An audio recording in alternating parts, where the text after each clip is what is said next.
Assalamualaikum warahmatullahi wabarakatuh. Bismillahirrahmanirrahim. Selamat siang Ibu dosen dan teman-teman sekalian yang berbahagia. Pertama-tama marilah kita panjatkan puji dan syukur kita kepada Allah Subhanahu wa taala karena telah memberikan rahmat kesehatan dan keselamatan sehingga kita dapat berkumpul di siang hari ini dengan keadaan sehat walafiat. Tak lupa pula salawat beriringkan salam kita panjatkan pada junjungan kita Nabi besar Sallallahu Alaihi Wasallam agar kita dapat menerima syafaat beliau di yaumil kelak. Amin, amin ya robbal alamin. Adapun topik yang akan saya bahas adalah mengenai keterampilan berbahasa Indonesia yang baik dan benar. Sebelum itu, perkenalkan nama saya Dita Sapira dari kelas Biologi 1 dengan NIM 0704213071. Rumusan masalah dari presentasi saya kali ini yaitu untuk memberikan kejelasan makna serta menghindari meluasnya pembahasan, maka dalam makalah ini masalahnya dibatasi pada apa itu keterampilan berbahasa, apa saja aspek keterampilan berbahasa, dan cara penggunaan bahasa Indonesia yang baik dan benar. Adapun tujuan dari presentasi saya yaitu agar dapat berbahasa Indonesia yang baik dan benar, agar dapat memahami aspek-aspek keterampilan berbahasa, dan juga lebih memahami cara penggunaan bahasa Indonesia yang baik dan benar. Adapun penjelasan mengenai keterampilan berbahasa Indonesia yang baik dan benar ialah berikut penjelasannya. Keterampilan berbahasa.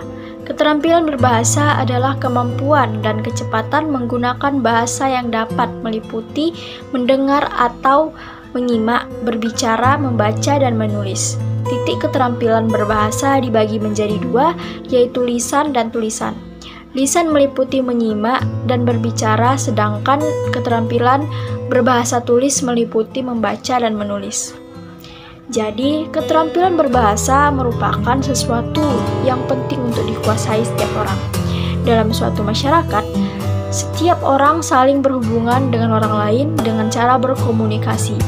Tidak dapat dipungkiri bahwa keterampilan berbahasa adalah salah satu unsur penting yang menentukan kesuksesan mereka dalam berkomunikasi.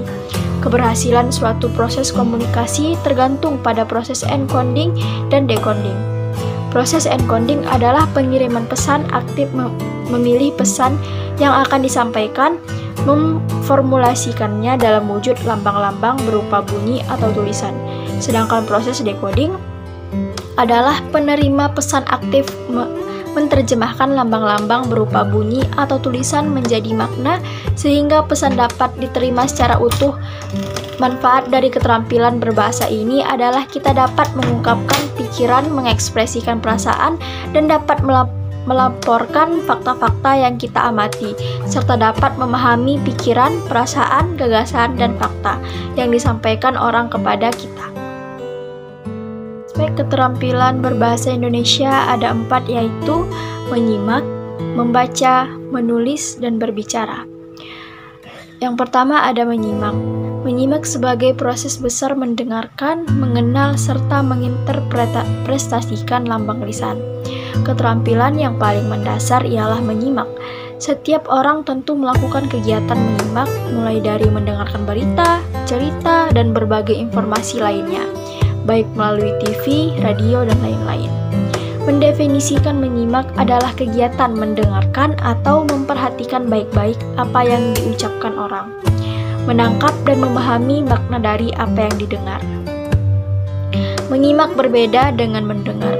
Mendengar hanya menerima informasi yang diperdengarkan saja tanpa melalui penyerapan dan pemilihan informasi dalam kinerja otak sehingga hanya tersimpan dalam short term memory atau ingatan jangka pendek. Mendengar identik dengan masuk telinga kanan keluar telinga kiri. Sedangkan menyimak adanya sebuah proses penyerapan dan pemilihan informasi dalam otak sehingga disimpan dalam long term memory atau ingatan jangka panjang.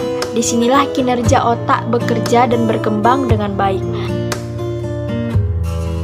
Kedua, ada berbicara. Berbicara adalah kemampuan seseorang dalam mengungkapkan atau mengekspresikan ide, pikiran yang ada di dalam diri yang melibatkan orang lain dalam menyampaikan suatu informasi dengan menggunakan kata-kata. Keterampilan berbicara pada umumnya dapat dilakukan oleh semua orang, tetapi berbicara yang terampil hanya sebagian orang mampu melakukannya. Berbicara secara umum dapat diartikan suatu penyampaian maksud, ide, pikiran, isi hati seseorang kepada orang lain dengan menggunakan bahasa lisan, sehingga maksud tersebut dapat dipahami oleh orang lain. Keterampilan berbicara merupakan salah satu komponen dalam pembelajaran bahasa Indonesia yang harus dimiliki oleh pendidik dan peserta didik di sekolah. Terampil berbicara menuntut siswa untuk dapat berkomunikasi dengan siswa lainnya. Seperti yang diungkapkan bahwa sebagian besar siswa belum lancar berbicara dalam bahasa Indonesia. Siswa yang belum lancar berbicara tersebut dapat disertai dengan sikap siswa yang pasif, malas berbicara sehingga merasa takut, salah, dan malu, atau bahkan kurang minat untuk berlatih berbicara di depan kelas.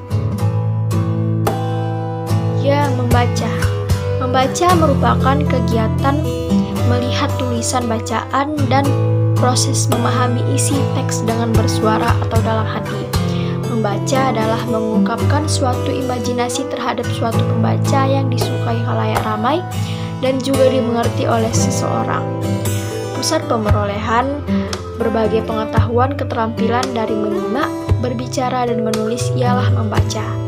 Aktivitas membaca sama halnya dengan memperoleh. Apa yang kita ketahui adalah dari apa yang kita baca. Menganggap bahwa membaca merupakan transmisi pikiran dalam kaitannya untuk menyalurkan ide gagasan. Selain itu, membaca dapat digunakan untuk membangun konsep, mengembangkan pembendaharaan kata, memberi pengetahuan, menambahkan proses pengayaan pribadi, mengembangkan intelektualitas, membantu mengerti dan memahami problem orang lain, mengembangkan konsep diri, dan sebagai suatu kesenangan. Membaca memiliki pengaruh terhadap perkembangan hidup kita, namun banyaknya koleksi buku bukan berarti ia menggemar membaca. Kegemaran membaca akan tampak apabila seseorang mampu mengemukakan berbagai pengetahuan, gagasan, dan ide-ide kreatifnya. 4. Menulis. Menulis berarti menuangkan buah pikiran ke dalam bentuk tulisan atau menceritakan sesuatu kepada orang lain melalui tulisan. Menulis juga dapat diartikan sebagai ungkapan atau ekspresi perasaan yang dituangkan dalam bentuk tulisan. Menulis sebagai pusat pengaplikasian berbagai pengetahuan yang telah didapat dari aktivitas menyimak, membaca, dan berbicara, kemudian mengalihkannya ke dalam rangkaian kata dan bahasa yang memiliki makna dan tujuan. Pranoto berpendapat bahwa menulis berarti menuangkan buah pikiran ke dalam bentuk tulisan atau menceritakan sesuatu kepada orang lain melalui tulisan. Orang yang gemar, pandai, dan telah menulis berarti ia telah mencoba mengaktifkan indera yang ada pada dirinya melalui apa yang ia lihat, dengar, rasakan, cium, dan raba, kemudian mengaplikasikannya ke dalam rangkaian kata dan bahasa.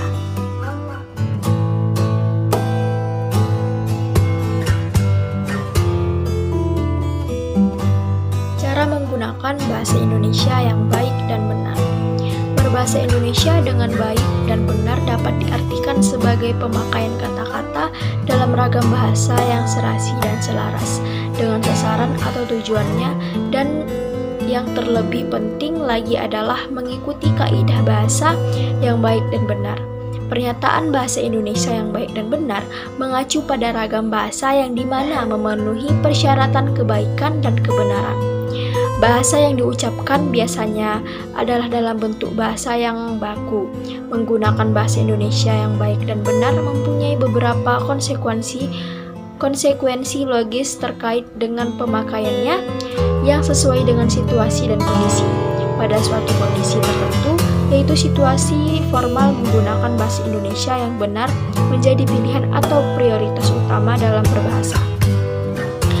kriteria yang digunakan untuk melihat penggunaan bahasa yang benar adalah kaidah bahasa, dan kaidah itu sendiri meliputi 6 aspek. Yang pertama, tata bunyi atau fonologi. Yang kedua, tata bahasa atau kata dan kalimat. Yang ketiga, kosakata. Yang keempat, ada ejaan. Yang kelima, makna. Yang keenam, kelogisan. Contoh-contoh kata yang benar adalah fajar, fakir atau miskin, motif, aktif, variabel, vitamin, devaluasi, zakat, zebra, dan izin. Bukan fajar, fakir, atau miskin, motif, aktif, variabel, vitamin, devaluasi, zakat, zebra, dan izin. 1. Pada aspek pelafalan, termasuk juga aspek kata bunyi. Contoh, pelafalan yang benar adalah kompleks, korps, transmigrasi, ekspor, bukan kompleks, korp, transmigrasi, dan ekspor. 2. Pada aspek tata bahasa. Contohnya bentuk kata, bahasa yang benar adalah ubah, mencari, terdesak, mengebut, tegakkan, dan pertanggungjawaban.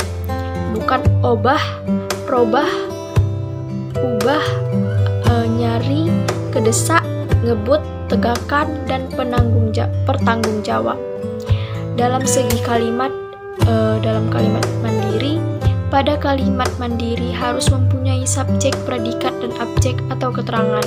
Pada aspek kosakata, kata-kata seperti bilang, kasih, entar, dan udah lebih baik diubah menjadi berkata, mengatakan, memberi, sebentar, dan sudah, agar menjadi bahasa Indonesia yang benar. Dalam hubungannya dengan peristilahan, istilah dampak atau impact, bandar udara, keluaran, output, dan pajak tanah atau land tax sebagai istilah yang benar daripada istilah pengaruh, pelabuhan, udara, hasil, dan pajak bumi. Dalam segi ejaan, penulisan yang benar adalah analisis hakikat, objek, dan hierarki. Dalam segi makna, penggunaan bahasa yang benar berikatan dengan ketepatan menggunakan kata yang sesuai dengan makna, seperti dalam bahasa ilmu, tidak tepat jika digunakan kata yang bermakna konotatif atau kiasan. Adapun kesimpulan dari penjelasan saya yaitu bahasa merupakan alat komunikasi untuk menyampaikan gagasan, pesan, dan informasi yang tertanam dalam pikiran. Media penyampaiannya bisa melalui lisan atau tulisan. Agar bisa berinteraksi dengan orang lain, bahasa juga memiliki peran sentral demi terciptanya masyarakat yang santun dan beradab.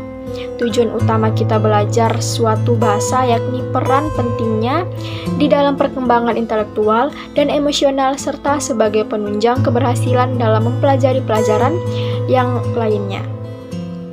Penggunaan bahasa yang baik dan benar artinya bahasa yang sesuai dengan EYD dan tata bahasa baku yang diberlakukan bahasa Indonesia melalui Badan Bahasa Republik Indonesia. Demikian dari penjelasan saya mengenai keterampilan berbahasa Indonesia yang baik dan benar. Semoga bermanfaat, dan jika ada kesalahan disengaja maupun tidak disengaja mohon dimaafkan. Saya tutup dengan wabillahi taufik wal hidayah. Wassalamualaikum warahmatullahi wabarakatuh. Sampai jumpa di lain waktu.